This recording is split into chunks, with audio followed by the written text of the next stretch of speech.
നമസ്കാരം. കേരളത്തിൽ CPM ഇപ്പോഴും വൻ ഷോക്കിൽ തന്നെയാണ്. കണ്ണൂരിലടക്കം കാൽച്ചുവട്ടിലെ മണ്ണൊലിച്ചതിൻ്റെ അങ്കലാപ്പ് തീരാതെ CPM നിൽക്കുകയാണ്.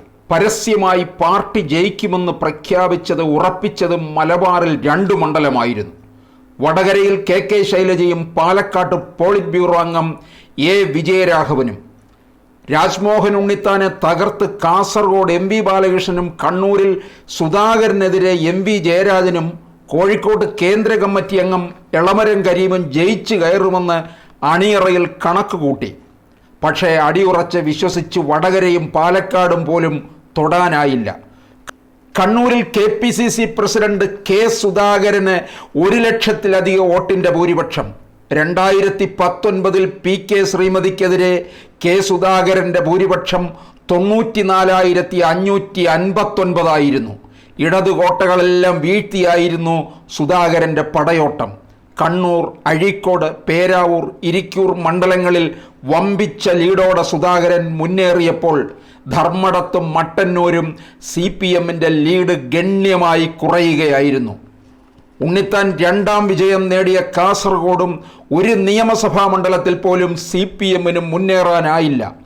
2019 വരെ ഇടതുപക്ഷത്തായിരുന്നു മണ്ഡലം. 2019 ഉണ്ണിത്താൻ കന്നി അംഗം നടത്തിയപ്പോൾ കിട്ടിയ ഭൂരിപക്ഷം 40,438 ആയിരുന്നു. അതാണ് 2ാം അംഗത്തിൽ ഉണ്ണിത്താൻ 1 ലക്ഷത്തിലധികമായി ഉയർത്തിയത്. കോഴിക്കോടാണ് CPMനെ വിറപ്പിച്ച മറ്റൊരു മണ്ഡലം. 7 നിയമസഭാ മണ്ഡലത്തിൽ കൊടുവള്ളി ഒഴിച്ച് 6 കയ്യിലുണ്ടായിട്ടും ഒരിടത്ത് പോലും ഭൂരിപക്ഷം ഉയർത്താനായില്ല.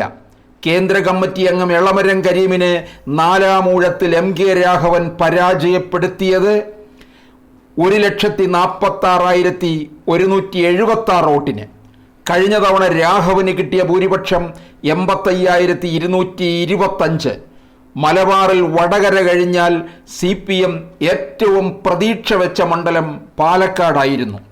പോളിറ്റ് ബ്യൂറോ അംഗം A വിജയരാഘവൻ മത്സരിച്ച മണ്ഡലം കഴിഞ്ഞ തവണ UDFൽ നിന്ന് VK ശ്രീകണ്ഠൻ കന്നി മത്സരത്തിൽ ജയിച്ചത് 11,637 വോട്ടിനാണ്. അതാണ് A വിജയരാഘവനെതിരെ 75,283 വോട്ടായി ഉയർത്തിയത്. ഷൊർണൂരും മലമ്പുഴയും ഒഴിച്ചാൽ പഴയ കോട്ടകളെല്ലാം UDF തൂത്തുവാരുകയായിരുന്നു. രാഷ്ട്രീയ കേരളം ഉറ്റുനോക്കിയതായിരുന്നു വടകരയിലെ മത്സരം. CPMന് കേരളത്തിൽ ഇറക്കാവുന്നതിൽ ഏറ്റവും നല്ല സ്ഥാനാർത്ഥി ശൈലജ. തുടക്കം മുതൽ ഒടുക്കം വരെ അടിമുടി ഉദ്വേഗം നിറഞ്ഞ മത്സരം. എന്നിട്ടും 1,14,506 വോട്ടിന് ശൈലജയ്ക്ക് അടിയറവ് പറയേണ്ടി വന്നു. P ജയരാജൻ ഏറ്റതിനേക്കാൾ വലിയ പ്രഹരം. P ജയരാജൻ മത്സരിച്ചപ്പോൾ UDFലെ K മുരളീധരൻ്റെ ഭൂരിപക്ഷം 84,663. ഇത്തവണ തലശ്ശേരിയിൽ മാത്രം നേരിയ ഭൂരിപക്ഷം. എന്നും ചുവപ്പിനെ തുണച്ച കൂത്തുപറമ്പും പേരാമ്പ്രയും കൊയിലാണ്ടിയും എല്ലാം CPMന് കൈവിട്ടു. കഴിഞ്ഞ 15 വർഷമായി നഷ്ടപ്പെടുന്നതാണ് വടകര. എക്കാലവും ചുവന്ന മണ്ണാണ്. ഈ ചുവന്ന മണ്ണ് നഷ്ടപ്പെട്ടപ്പോൾ CPMനെ വിറപ്പിച്ചുകൊണ്ടിരിക്കുകയാണ്. പിണറായി വിരുദ്ധ തരംഗമാണ് കേരളത്തിൽ മുഴുവൻ അലയടിച്ചത് എന്നുള്ളതാണ് വ്യക്തമാകുന്നത്. എന്തായാലും CPM മലബാർ ഷോക്കിൽ തന്നെ പകച്ചു നിൽക്കുകയാണ്. LDFൽ ഘടകകക്ഷികൾ മുറുമുറുപ്പ് തുടങ്ങി. ഒരുപക്ഷെ LDF ഒരു പിളർപ്പിൻ്റെ വക്കിലേക്ക് തന്നെയാണ് നീങ്ങുന്നത്.